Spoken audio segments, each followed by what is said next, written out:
vous savez, on écrit un bouquin des fois pour se rendre moins con soi-même.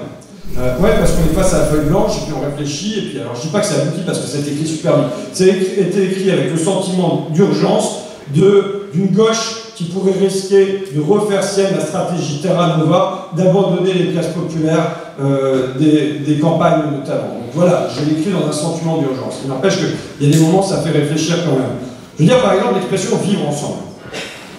Je ne sais pas pourquoi je n'ai jamais accroché. J'ai toujours trouvé ça premier communion, un truc vraiment gnangnan, et jamais. Bon, et là, face à la feuille de papier, je me dis pourquoi. Mais au fond, c'est comme si on disait à un couple vivre ensemble, c'est-à-dire qu'il va se faire chier.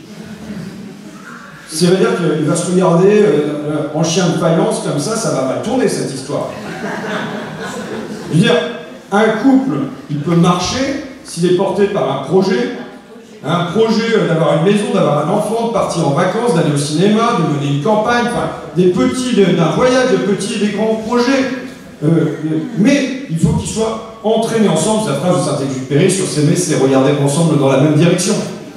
Et finalement, le vivre ensemble, c'est ça, c'est de dire à la société, vous êtes en statique, ça stagne, et au fond, il n'y a aucun projet. Quel est le seul projet qu'ils ont? C'est il faut s'adapter. Il faut s'adapter à la compétition, il faut s'adapter à la concurrence, il faut s'adapter à la mondialisation. À qui ça fait envie? À qui ça apparaît comme un projet? Et donc, évidemment, je pense qu'il faut passer du vivre ensemble au faire ensemble.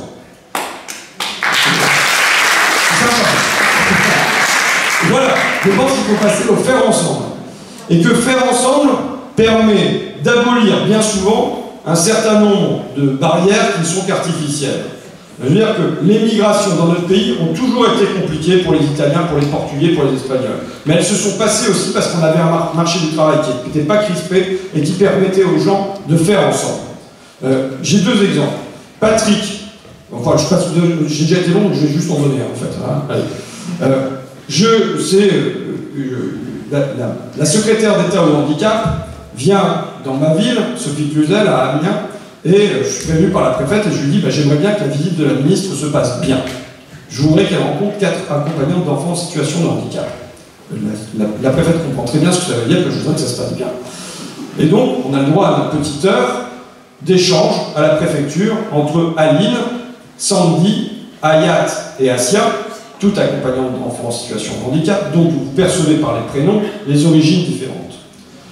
Et Sophie Cluzel. Bon, moi, ça fait 50 fois que j'ai entendu le discours, je me mets à roupiller ou je me mets en écoute flottante, comme diraient les psychanalystes, et là, je me dis, mais bon sang, ça fait 1 heure qu'elles sont là, moi, ça fait 2 ans que je tourne avec elles, et il n'y a pas eu un moment où elles se sont demandé, mais quels habits on va porter, quelle est la longueur de ma robe, qu'est-ce qu'on va bouffer le vendredi à la cantine, est-ce que ça sera halal ou pas? Jamais ces questions-là ne se sont posées entre elles. Les questions qu'elles se sont posées, c'est comment on va pouvoir mieux s'occuper de nos enfants autistes, trisomiques, qui souffrent de dyslexie, comment on va pouvoir mieux les accompagner, est-ce qu'on va pouvoir vivre de notre métier? Voilà les questions qu'en permanence elles se sont posées sans s'interroger sur leur identité. Leur identité, c'est le travail, c'est ce qu'elles font ensemble tous les jours. Et pour terminer sur une note positive, j'ai choisi comme suppléante Ayat Maboua, donc l'une des 4 accompagnantes d'enfants en situation de handicap, pour la dernière élection législative. Donc des quartiers nord d'Amiens, et quand j'ai fait ça, les copains m'ont dit, mais t'es sûr, tu vas perdre plein de voix.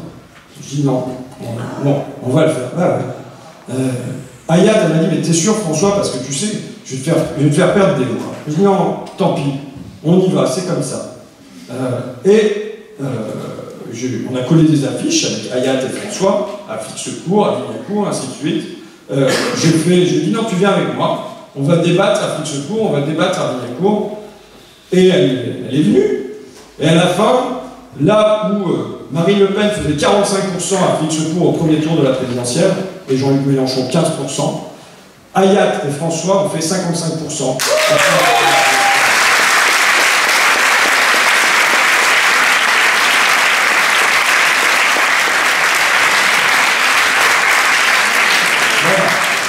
Donc, je ne crois pas que ça soit perdu.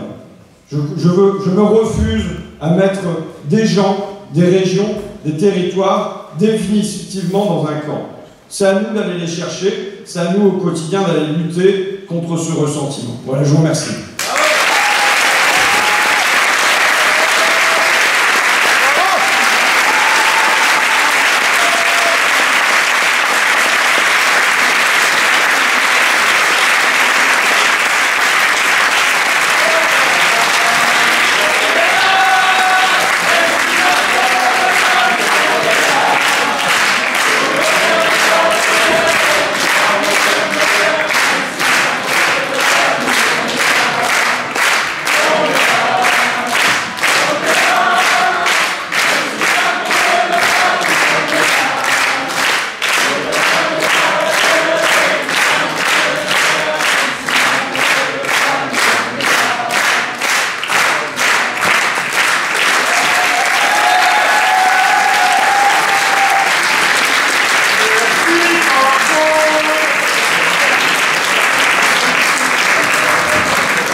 Juste avant de partir, j'ai quelques dates à vous donner sur les prochaines manifestations qui vont avoir lieu localement. Mais bien sûr, on vous attend tous, vous êtes tous conviés avec grande joie.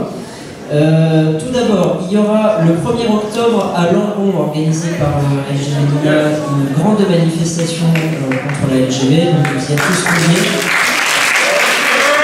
Donc ça, c'est pour le aussi, vous êtes tous invités à Cussac Fort Médoc le 8 octobre prochain pour le festival et il y aura bien sûr la France Insoumise, mais également toutes les forces de la NUPES pour une grande après-midi d'ateliers, de conférences, des concerts, un meeting de la bouffe à boire, enfin que des trucs sympas, on va faire la fête.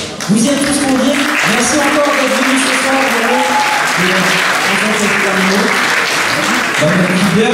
Et à base de nouveau